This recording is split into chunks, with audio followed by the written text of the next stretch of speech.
Hi everyone, welcome to part 1 of a 4-part series of videos showing the interplay between the MIDI controller App Pen2Bow and the virtual string instruments by audio modeling.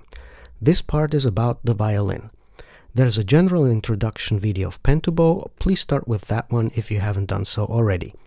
Let's kick off the series with the beginning of Dvorak's Humoresque number 7.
Pen2Bow generates a total of 4 continuous controllers: velocity, force, tilt, and orientation.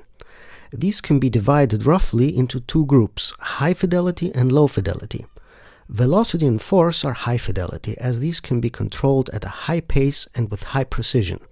Therefore, these should be assigned to the most vital parameters of the instrument. Here I assigned them to bow speed and vibrato. These two have a strong impact on the sound, even when playing just a single note.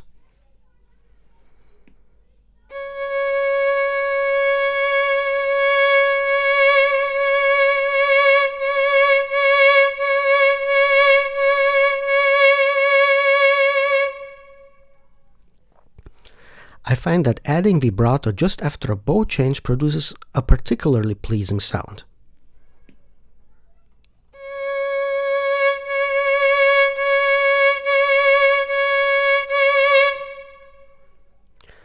And this also works within lyrical melodies.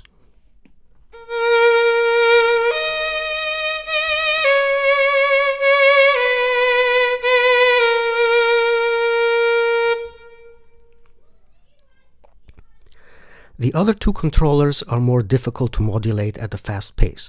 This is probably the fastest I can get with my hand. So these 2 controllers are more suited for parameters that modulate the timbre of the instrument rather than the intonation.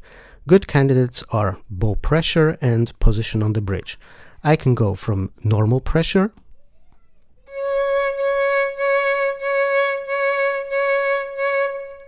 to little pressure and a lot of pressure, leading to a scratching sound. Same is true for position on the bridge. This is middle position.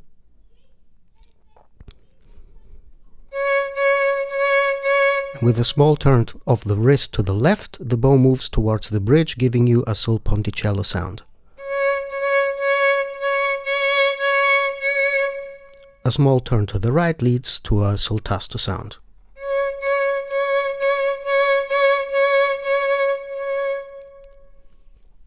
Concerning the settings of the SWAM Violin, I only changed a few things.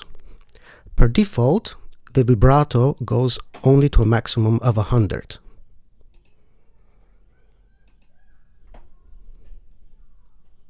I changed that to 127.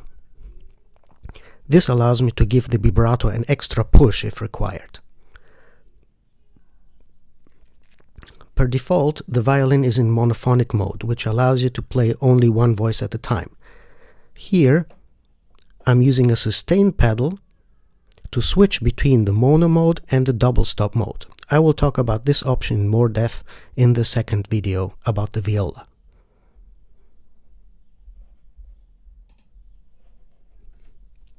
In terms of the sound, I only added convolution reverb using the plugin Reverence that was shipped at the time in Cubase 5.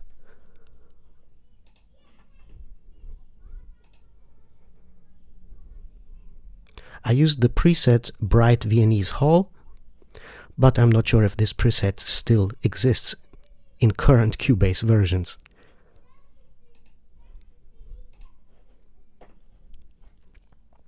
I've seen varying opinions on the web concerning the tone of the SWAM Violin, especially when compared to more traditionally sampled libraries. Having now spent quite some time with the combination of Pen2Bow and the SWAM Violin, I believe that the issue of tone is directly linked to how much variation is produced in the MIDI input controllers. If those are not modulated adequately, the sound can become flat and resemble a synth. Pen2Bow can remedy this issue by introducing variation. For example, it is very sensitive to the speed of the pencil and picks up the smallest fluctuations. This can help to let the sound evolve continuously. Let me illustrate that by playing the first 4 notes of the Passacaglia by Heinrich Bieber, typically played with very little if no vibrato.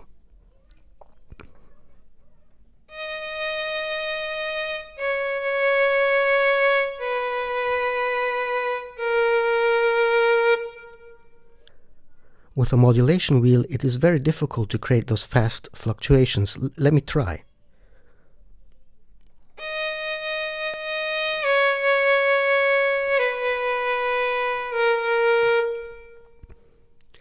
The mod wheel is mainly suited for swelling effects. As I said before, Pen2Bow generates 4 controllers, and these are hard to completely decouple.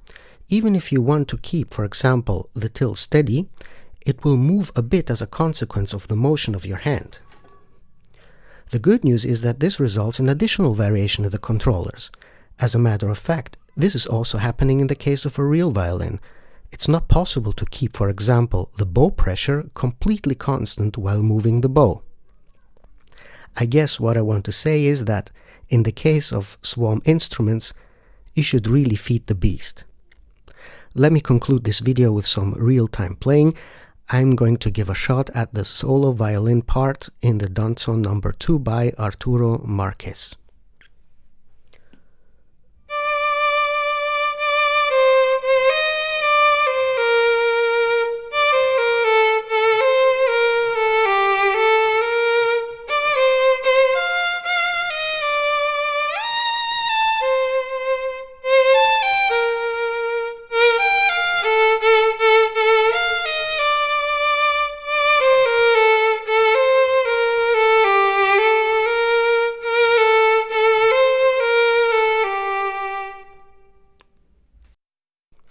One more thing, I'm trying to get Pen2Bow reviewed by some of the people who are active on YouTube in this field.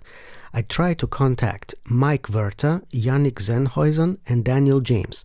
Unfortunately, none of them came back to me, and I'm not even sure if they read my email. If any one of you knows one of those 3 guys, I would be super grateful if you could give them a nudge. I hope you enjoyed the video, thanks for watching and have a nice day.